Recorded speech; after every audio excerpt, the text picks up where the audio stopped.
Assalamualaikum warahmatullahi wabarakatuh. Alhamdulillahilladzi khalaqal mauta wal hayata liyabluwakum ayyukum ahsanu amala. Asyhadu an la ilaha illallah wahdahu la syarikalah wa asyhadu anna Muhammadan abduhu wa rasuluh. Allahumma salli wa sallim ala nabiyyina Muhammad wa ala alihi wa sahbihi wa man walah. Amma ba'd.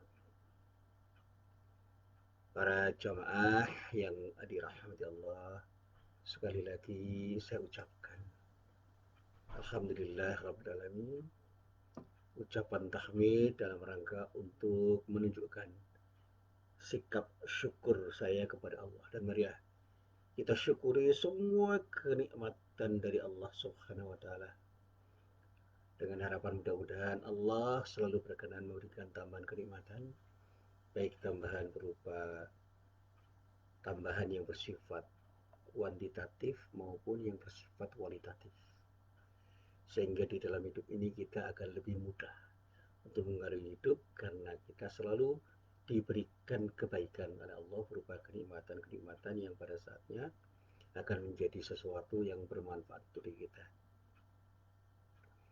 Para jamaah yang dirahmati Allah, pagi ini saya ingin berbagi dengan para jamaah terkait dengan pelajaran yang pernah saya dapatkan dari para guru saya. Saya punya guru yang tidak secara formal mengajar saya, tetapi saya banyak belajar pada mereka. Ya, kalau saya sebut salah satunya adalah M. Ma'in Najib. Cak Nun itu guru saya. Saya pernah berinteraksi sewaktu saya belajar menulis puisi. Waktu itu saya masih berada di Madrasah Mu'allimin Muhammadiyah kelas 5. Saya sering membaca puisi-puisi beliau dan saya berusaha untuk merenungkan makna dibalik kata dan kalimat yang ada di dalam puisinya itu. Ternyata setiap kata itu punya makna, apalagi ketika terangkai dalam sebuah kalimat dan bait-bait puisi yang ketika saya selesai membacanya, ternyata hasil perenungan beliau tentang sesuatu itu sangat dalam. Termasuk di dalamnya ketika beliau mengatakan sesuatu mengenai agama yang barangkali sangat berbeda dengan para kiai, para ulama, para pakar yang belajar Islam. Tetapi hasil pergumulan hidup beliau itu melahirkan sebuah ucapan dan ungkapan-ungkapan yang tidak seluruhnya dikatakan secara lisan, yang menunjukkan bagaimana orang-orang seperti mereka, para budayawan dan seperti beliau, Imam Wajib itu bergumul di dalam hidup dan menikmati hidup serta mencoba untuk belajar dari hidup yang dia jalani. Satu saat beliau itu ditanya tentang sesuatu yang mengganjal pada jamaahnya. Pertanyaannya begini, Cak, kenapa Tuhan itu tidak demokratis? Dia menetapkan sesuatu secara otoriter. Sewaktu itu saya terkejut dengan pertanyaan itu dan saya tidak bisa jawab kalau saya ditanya tentang itu. Ternyata jawaban beliau sangat cerdas. Dia mengatakan demokrasi itu aturan yang dibuat manusia dan manusia nggak bisa mengatur Allah. Allah lah yang mengatur manusia dan Allah selamanya tidak akan terikat dengan aturan yang dibuat oleh manusia dan manusia itu yang harus terikat dengan aturan Allah. Apapun aturan itu dimanapun dan kapanpun dia berada karena dia itu ciptakan bukan menciptakan. Allah yang menciptakan manusia sehingga Allah mengatur manusia dan manusia harus ikut aturan Allah. Kalau tidak ikut aturan Allah hancur. Dan bahkan kemudian ungkapan itu diulangi ketika beliau menjawab sebuah pertanyaan dari mahasiswa UGM yang mempertanyakan hal yang kira-kira sama substansinya. Kita tidak bisa mengatur Allah, apalagi menguji kebenaran yang datang dari Allah. Karena kebenaran yang datang dari Allah itu tidak bisa diuji. sifatnya mutlak. Anda jangan membayangkan bahwa Anda itu seorang dosen, seorang pembimbing skripsi, seorang promotor yang sedang menguji mahasiswa Anda. Allah bukan zat ya yang berposisi seperti mahasiswa Anda. Dan sama sekali juga bukan zat yang berposisi seperti dosen Anda yang bisa benar bisa salah. Demokrasi itu aturan manusia untuk kepentingan manusia yang bisa benar bisa salah. Dan aturan manusia itu sekali lagi tidak bisa diberlakukan, tidak mungkin diberlakukan untuk Allah. Karena Allah lah yang berhak mengatur, bukan diatur. Nah itu cara berpikir yang menurut saya sangat dalam. Nah ini juga saya kaitkan dengan apa yang saya alami ketika saya belajar pada Pak R. Fahrudin. Waktu itu Pak R. Fahrudin itu ditanya begini, pertanyaannya sederhana. Pak R, saya ingin mendapatkan jawaban yang sederhana saja. Pertanyaannya itu sederhana. Kalau kita mau sholat dan kita berada di bulan itu, bulan sebagai benda yang ada di langit. Terus sholatnya menghadap kemana? Caranya bagaimana? Apakah kita harus berwudu atau tayamum di bulan? Atau kemudian setiap sholat menghadap mana saja karena kita tidak tahu arah Ka'bah. Waktu itu saya berpikir Pak R akan menjawab sangat serius. Ternyata Pak R menjawabnya sederhana dengan pertanyaan. Ya, bertanya pada saat itu di forum mahasiswa di Jamaah Salahuddin di UGM. Kata Pak R, pertanyaannya begini. Anda pernah ke bulan? Belum, Pak. Mau ke bulan? Ya, belum ada rencana. Gini aja lah. Besok kalau Anda ke bulan dan sudah punya rencana matang, ajak saya. Nanti kalau sudah sampai ke bulan, saya imami. Anda bagaimana? Salat, ikut-ikut saya. Itu pengandian-pengandian yang luar biasa. Bagaimana kita mengadakan sesuatu yang hampir tidak mungkin kita alami? Itu kan pertanyaan sia-sia. Dan kalaupun kita sudah berada pada posisi di mana kita tidak bisa menghadap kiblat, ya kemanapun arah kita berhadap menghadap ketika sholat itu Allah tahu. Yang penting kita betul-betul menghadap kepada Allah untuk melaksanakan ibadah itu saja. Ka'bah itu hanya sebuah simbol. Sehingga ketika ada maaf itu orang non muslim bertanya pada saya, Pak Musin, apakah orang Islam itu menyembah Ka'bah? Enggak ada ceritanya menyembah Ka'bah. Bahkan saya ketika haji juga tidak sempat mencium hajar aswad yang ada di Ka'bah. Ka'bah itu hanya simbol pemersatu. Kita menghadap pada satu titik di mana Ka'bah itu ada, itu aja. Dan tidak ada urusannya dengan kesakralan Ka'bah itu. Ka'bah itu bukan benda sakral. Bahwa dia disucikan oleh umat Islam, iya. Tetapi bukan benda sakral yang harus dipertuhankan. Sehingga tidak harus disembah. Dan kalau kita menyembah Ka'bah salah. Kita harus menyembah siapa yang memiliki Ka'bah. Siapa yang memiliki Ka'bah itu? Allah. Itu saja. Nah, inilah yang menjadi pijakan saya untuk bicara. Apa kaitan dengan apa yang saya bicarakan pada hari ini?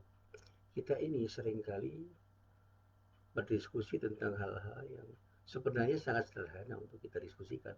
Tapi kita buat rumit sendiri karena apa? Kita salah di dalam berpikir. Tata pikir kita itu kacau. Kalau meminjam istilahnya Rocky Gerung, kita tidak bisa kembali pada akal sehat. Ketika kita gunakan akal sehat, maka logika kita itu terarah dan kita terlatih untuk berpikir secara logis. Dan berpikir secara logis itu ada teorinya, dan teori itu adalah sesuatu yang dibuat untuk membuat hukum berpikir itu menjadi tepat. Nah sekarang ini jangankan orang awam, kaum intelektual saja kata Rocky Gerung, banyak yang terpeleset untuk tidak berpikir secara logis karena tidak menggunakan akal sehat. Ketika orang sudah diarahkan oleh kepentingan-kepentingan pribadi, kepentingan kelompok, kepentingan apapun, disitulah akal pikiran itu menjadi kacau karena akal sehat menjadi kalah. Dan saya selalu mengatakan begini, di antara kita umat Islam itu bisa jadi terpecah belah dengan keterpecahan yang luar biasa ketika masing-masing orang di antara orang Islam itu sudah tidak menggunakan akal sehatnya. Hati nurani mereka terusik karena ada kepentingan-kepentingan yang memaksa mereka itu untuk berpikir tidak sehat. Nah, para jamaah yang dirahmati Allah, mari kita bicara dari hal yang sederhana terkait dengan kepentingan kita. Saya pernah membaca sebuah tulisan yang berjudul Ketika Ukhuwah Tercederai. Berangkat dari sebuah firman Allah yang ada di dalam surah Al-Hujurat ayat 10. Di situ kita bisa membaca Allah berfirman, A'udzu billahi minasyaitonir rajim. Innamal mu'minuna ikhwah. Aslihu baina akhaikum wattaqullaha la'allakum turhamun. Kalau diterjemahkan secara sederhana, orang-orang yang beriman itu sesungguhnya bersaudara. Masing-masing itu bersaudara. Oleh karena itu, damaikanlah. Artinya perbaikilah hubungan antara kedua saudaramu itu dan bertakwalah kepada Allah supaya kamu mendapatkan rahmat dari Allah. Nida atau seruan yang ada pada ayat ini adalah seruan untuk orang-orang yang beriman. Agar orang beriman itu sadar bahwa mereka itu bersaudara. Ketika di antara orang-orang yang beriman itu ada perbedaan pendapat, ayo kita pertemukan perbedaan itu menjadi sesuatu yang bisa indah. Berbeda pendapat itu tidak akan bisa membuat kita tercerai-berai karena perbedaan itu, kecuali karena sikap kita yang salah. Perbedaan itu indah kalau kita saling bisa memahaminya. Yang penting orang punya argumen yang bisa dipahami oleh masing-masing pihak, dan masing-masing pihak mau memahami argumen masing-masing pihak. Apalagi ketika soal tafsir itu diperbincangkan. Quran itu adalah kebenaran yang dari Allah. Begitu ditafsirkan, memungkinkan orang berbeda pendapat. Dan kalau orang berbeda pendapat tentang tafsir Al-Quran, nggak perlu risau. Karena itu adalah sesuatu yang manusiawi. Termasuk ketika orang berbeda pendapat tentang beberapa hal yang terkait dengan kepentingan duniawi, ya silakan. Tapi jangan hanya karena berbeda pendapat kemudian berseteru di antara kita. Maka dikatakan kalau ada perseteruan, ya damaikan. Kalau ada pertentangan pendapat, ayo kita pertemukan. Yang penting bertakwa pada Allah itu harus menjadi sesuatu yang harus dituju oleh setiap orang, agar kita semua itu mendapatkan rahmat dari Allah karena takwa kita kepada Allah. Nah, para jamaah yang dirahmati Allah, sebelum kita berbicara jauh tentang apa yang akan kita bicarakan ini, saya kembali berpikir sebelum menuangkan berbagai keluh kesah saya tentang beberapa hal yang terjadi di kalangan umat Islam, termasuk saat ini. Saya seringkali berpikir begini, banyak itu tidak harus kuat, sedikit itu tidak harus lemah. Orang menjadi kuat atau tidak itu karena ukhuwah yang terjalin. Sehingga orang banyak kalau tidak bisa bangun ukhuwah, bahkan kemudian memperuncing perbedaan, itu bisa jadi lemah. Apalagi ketika antar pihak itu tidak ada kepedulian untuk saling membantu. Saya teringat dengan sebuah cerita tentang 3 ekor banteng yang tidak pernah kalah ketika melawan seekor singa. Ini cerita metafor saja, itu cerita imajiner, cerita tentang sesuatu yang tidak ada kenyataannya, tapi itu menjadi improv. Ceritanya begini, ada seekor singa itu yang tidak pernah bisa memakan seekor banteng yang mereka itu punya teman yang bersatu. Mereka itu bertiga, ada trio banteng. Kita sebut saja banteng putih, banteng hitam, banteng merah. Ya, trio banteng yang tidak pernah terkalahkan oleh seekor singa, dan singa tidak punya kemampuan untuk melawan 3 banteng itu karena ukhuwah di antara mereka itu membangun kekuatan yang luar biasa untuk melawan musuh-musuhnya, termasuk seekor singa yang sebuas apapun. Berkali-kali singa itu gagal untuk melawan 3 ekor banteng itu. Padahal dia punya rencana untuk memakan banteng-banteng itu. Selama banteng itu menegakkan huah, singa itu nggak akan pernah menang.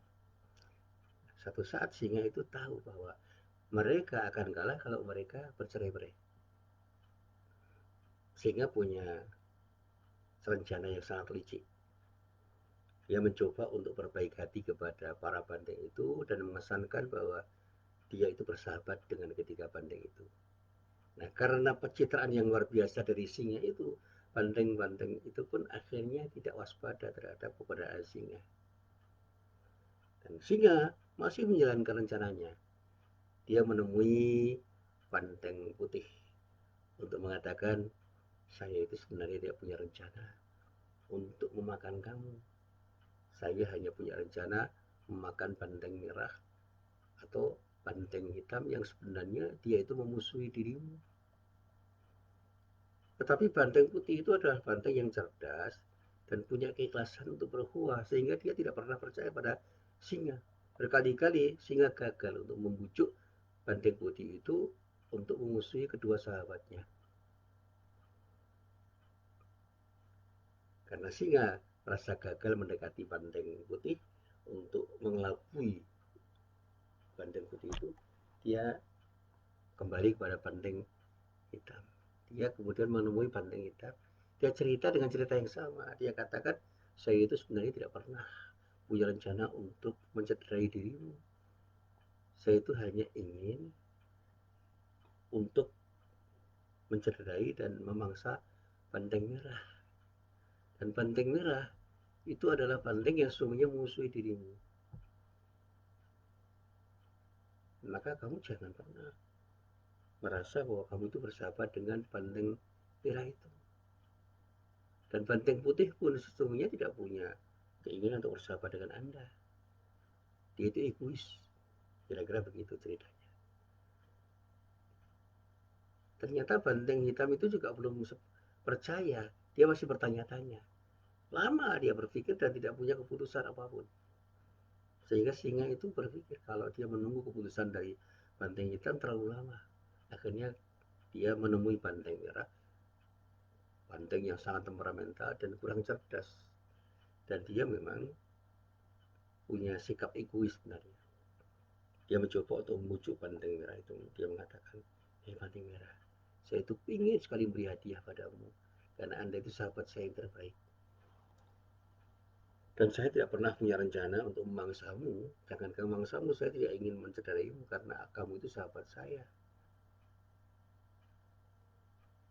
Yang ingin saya cederai itu banteng yang sementara ini Anda anggap sebagai teman-temanmu, tetapi sesungguhnya dia punya rencana jahat untuk menjadikan dirimu menjadi musuhnya. Bagaimana kalau kita itu bersahabat sajalah? Saya ingin memberikan sesuatu yang terbaik pada diri Anda. Apapun yang Anda minta, dunia seisinya akan saya berikan pada Anda. Dengan satu janji, Anda tidak usah peduli sama banteng merah dan banteng putih. Banteng hitam dan banteng putih. Jadi banteng merah itu kemudian berpikir. Setelah berpikir lama dia mengatakan, ya kalau banteng putih memang saya punya visi yang berbeda. Tapi kalau banteng merah, banteng hitam itu teman saya. Jangan ceritai dia. Oh, kalau begitu tidak apa-apa. Yang penting Anda jangan pernah peduli terhadap banteng putih. Karena banteng putih itu adalah musuh-musuhnya, tapi dia berpura-pura menjadi temanmu. Ya, karena bujuk rayu si singa sebegitu rupa itu akhirnya banteng merah pun percaya, apalagi dia diberi janji-janji berupa dunia seisinya. Nah, akhirnya karena singa sudah yakin bahwa banteng merah itu sudah tidak yakin dengan pertemanan si banteng putih, dia punya misi yang kemudian dilanjutkan agar si banteng merah itu meyakinkan kepada banteng hitam bahwa dia tidak usah peduli terhadap banteng putih karena banteng putih itu punya rencana jahat untuk memusuhi banteng hitam dan banteng merah. Nah, karena bujuk rayu dari banteng merah itu akhirnya banteng hitam itu juga percaya. Dan karena keduanya sudah merasa tidak nyaman dengan Banteng Putih, akhirnya membiarkan Banteng Putih itu pergi sendiri. Dan disitulah singa itu bisa memangsa Banteng Putih, karena Banteng Putih itu tidak bisa melawan bersama kedua temannya. Singkat cerita begini, ketika Banteng Putih sudah diterkam oleh si singa, Banteng Hitam dan Banteng Merah pun merasa tidak apa ada masalah. Setelah itu, singa punya rencana kedua, yaitu memakan Banteng Hitam dengan janji-janji yang sama kepada Banteng Merah. Ternyata Banteng Merah juga mau dengan janji-janji singa itu. Akhirnya Pak, Banteng Merah itu membiarkan singa itu makan Banteng Hitam. Dan Banteng Merah merasa sudah aman karena apa? Sudah tidak pernah diusik oleh kedua banteng yang selama ini dianggap temannya, dan kata singa, ternyata keduanya punya rencana jahat untuk mencederai si Banteng Merah. Tapi akhirnya tidak begitu, karena kedua banteng temannya sudah lenyap, sudah dimakan singa. Banteng Merah pun menjadi lemah. Akhirnya Banteng Merah pun menjadi santapan singa, dimakan seperti singa memakan Banteng Putih dan Banteng Hitam. Akhir ceritanya Banteng Merah itu pun mati karena terkam singa. Apa ibrah di balik cerita ini? Ketika ukhuwah itu sudah tercerai oleh sikap egois, maka boleh jadi ukhuwah itu akan tercerai-berai, dan pada akhirnya kita akan lemah. Jadi kalau umat Islam itu punya 3 sayap, tetapi sayap yang satu itu berkhianat, maka 2 sayap yang lain itu akan lemah dan akan bisa dikalahkan oleh musuh-musuhnya karena kepengkhianatan oleh satu sayap yang ada di kalangan umat Islam. Dan ketika 2 sayap yang lain itu sudah tercederai satu persatu, maka sayap yang satu yang berkhianat pun akan menjadi santapan yang nyaman untuk dimakan oleh musuh mereka. Inilah yang perlu kita pelajari. Ketika kita ingin membawa ukhuwah, mari tengoklah bahwa kita ini hanya bisa membangun ukhuwah Islamiyah itu dengan satu syarat. Jadilah kita menjadi orang yang punya kepentingan bersama, dan jadilah kepentingan bersama itu kita utamakan dibandingkan kepentingan pribadi. Yang kedua, bukalah mata kita, mata hati kita, bahwa kita tidak boleh tertipu oleh terkecoh oleh musuh kita ketika musuh kita itu mau mencederai diri kita dan teman-teman kita. Yang ketiga, tataplah kembali kerja-kerja ukhuwah kita. Apakah kita sudah memenuhi hak-hak teman-teman kita di dalam berukhuwah dengan kewajiban-kewajiban kita dan tanggung jawab kita yang telah kita laksanakan atau belum? Kalau belum, mari kita segera laksanakan. Yang terakhir, saya ingin mengatakan kepada para jamaah sekalian, marilah kita isi ukhuwah kita itu dengan saling memperkuat diri, jangan saling memperlemah.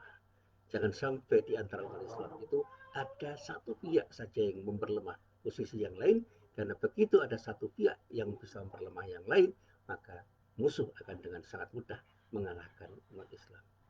Apalagi ketika salah satu di antara umat Islam itu bersatu dengan musuhnya untuk bersama-sama menghancurkan umat Islam yang lain, maka umat Islam akan hancur, bahkan dia pun akan hancur karena musuh yang dulunya kelihatannya bersahabat tetapi berakhirnya akan membunuh orang yang sebenarnya menjadi bagian dari musuh mereka.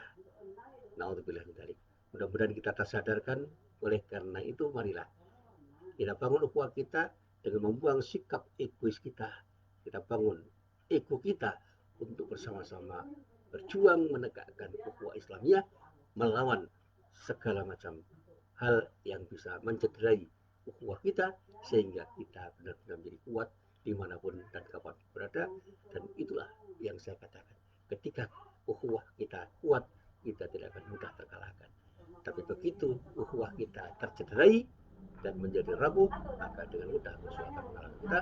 Apalagi ketika salah satu dari bagian komponen umat Islam itu sudah menjadi bagian dari musuh umat Islam, atau bersama-sama musuh Islam untuk melawan umat Islam. Umat Islam pun akan tercerai-berai karena dikalahkan oleh duri di dalam daging mereka. Para jamaah yang saya hormati, yang saya cintai, yang selalu mendapatkan rahmat dari Allah. Marilah kita renungkan kembali firman Allah yang ada di dalam surah Al-Hujurat ayat 10 ini. Innamal mu'minuna ikhwah. Sesungguhnya orang-orang yang beriman itu adalah bersaudara. Aslihu baina akhaikum. Ketika terjadi perseteruan, ayo kita persatukan kembali. Wattaqullah, dan bertakwalah kita semua ini kepada Allah supaya la'allakum tarhamun, supaya kita ini betul-betul menjadi orang-orang yang mendapatkan rahmat Allah. Ini firman Allah yang bisa kita maknai. Sesungguhnya hanya dengan takwa kepada Allah, orang-orang yang beriman itu akan mendapatkan rahmat dari Allah.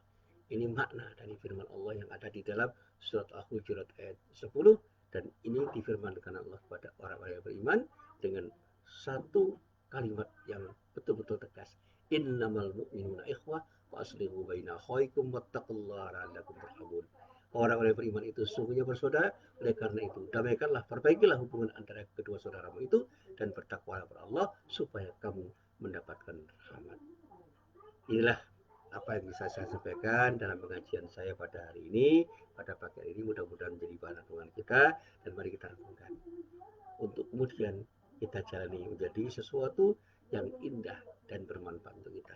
Mari kita bangun ukhuwah, jangan sampai kita cederai ukhuwah kita dengan pengkhianatan-pengkhianatan yang bisa terjadi di antara kita, dan pada saatnya mudah-mudahan kita akan selalu menjadi orang-orang yang sadar akan arti pentingnya ukhuwah, sehingga kita menjadi kuat, terutama ketika harus melawan musuh-musuh kita bersama. Assalamualaikum warahmatullahi wabarakatuh.